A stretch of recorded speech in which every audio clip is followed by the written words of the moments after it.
जय भोलेनाथ। बोलिए हर षष्ठी मैया की जय।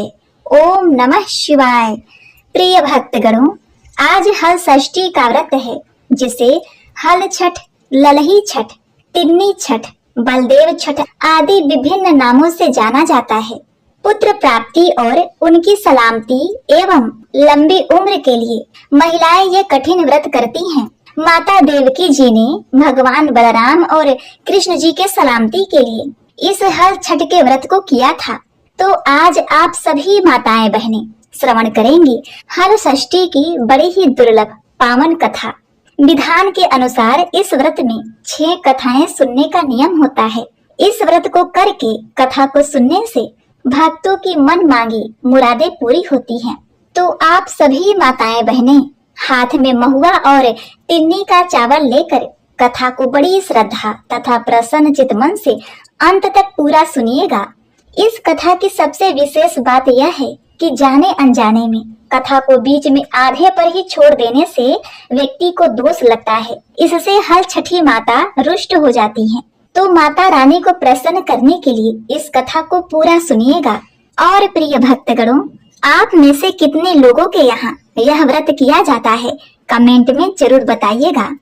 एक बार राजा युधिष्ठिर ने भगवान श्री कृष्ण जी से अत्यंत ही शोक संतप्त भाव से कहा कि हे देवकी नंदन, सुभद्रा अपने पुत्र अभिमन्यु के मरने के बाद बड़ी ही शोक संतप्त है और अभिमन्यु की पत्नी उत्तरा के गर्भ की संतान भी ब्रह्मास्त्र के तेज से दग्ध हो रही है, क्योंकि दुष्ट अश्वत्थामा ने उत्तरा के अजन्मे बच्चे को गर्भ में ही मार दिया है।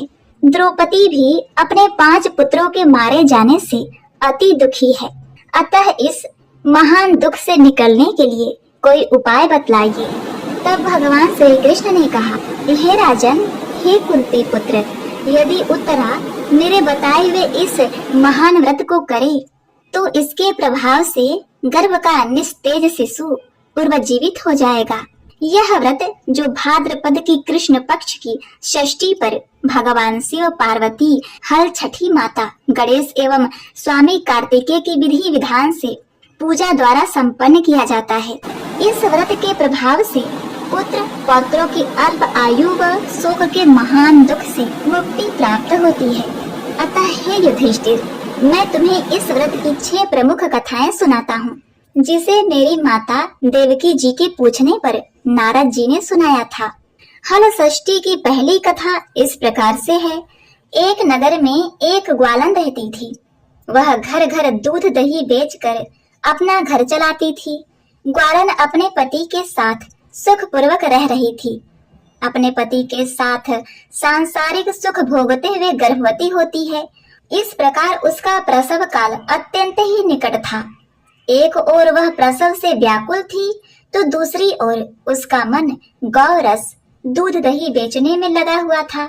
उसने सोचा कि यदि प्रसव हो जाएगा तो गौ रस यूं ही पड़ा रह जाएगा। यह सोचकर उसने दूध दही के घड़े सिर पर रखे और बेचने के लिए चल दी। किंतु कुछ दूर पहुंचने पर उसे असहनीय प्रसव पीड़ा हुई। वह एक झरबेरी की ओट में चली गई और वहां एक सुंदर से बच्चे को जन्म दिया। उसने सोचा कि वह दूध बेचकर आएगी तो बच्चे को वापस ले जाएगी। यह सोचकर वह बच्चे को वहीं झरबेरी के नीचे छोड़कर पास के ही गांव में दूध बेचने चली गई। संयोग से उस दिन हर छठी का व्रत था। उसने गाय भैंस के मिश्रित दूध को केवल भैंस का दूध बताकर उसने सीधे साधे गांव वालों में बेच दिया।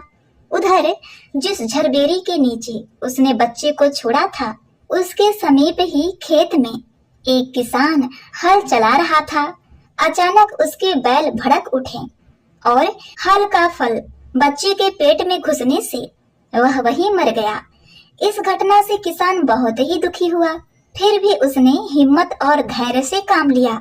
उसने झरबेरी के कांटों से ही बच्चे के चीरे हुए पेट में टांके लगाए और उसे वहीं छोड़कर चला गया।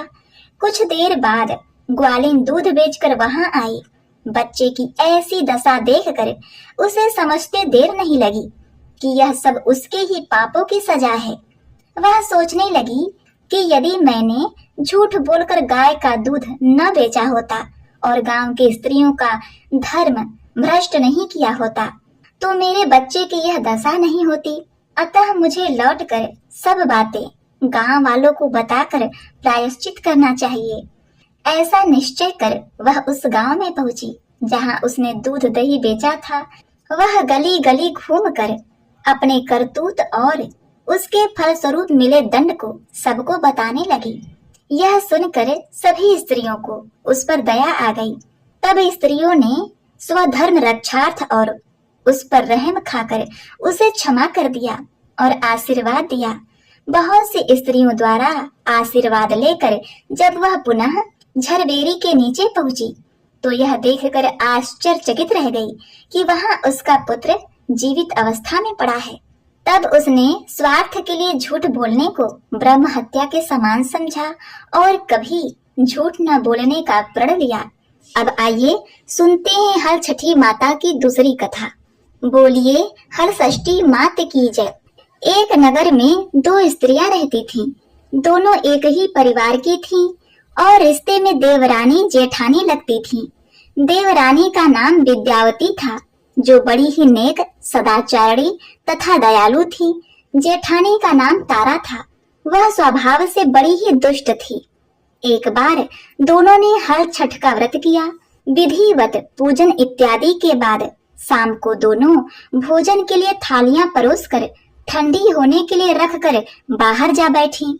उस दिन विद्यावती ने खीर तथा तारा ने महरी बनाई।